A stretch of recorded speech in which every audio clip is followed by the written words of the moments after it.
บิ่งกูไปป้าหาลานะนี่เสือดำนะนี่ใครล่ะเอามึงลองกูต่อกีตาร์เสียฮะมึงลองกูต่อกีตาร์เอาเบิ่งก็อยู่ตรงที่ดิ นี่ได้เลยนะวันนี้มันเจ๋งกัน ก็ข้าไม่ออกสรุปแต่กีตาร์มึงไปในห้องมึงก็เอา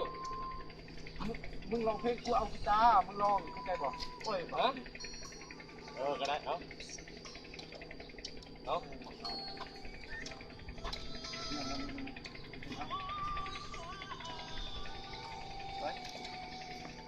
แค่ได้เสีย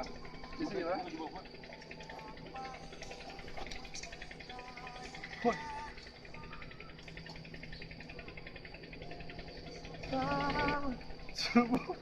มึงก็เอาดีเด้เอาป้าเลย เดี๋ยวเลยโอ้ย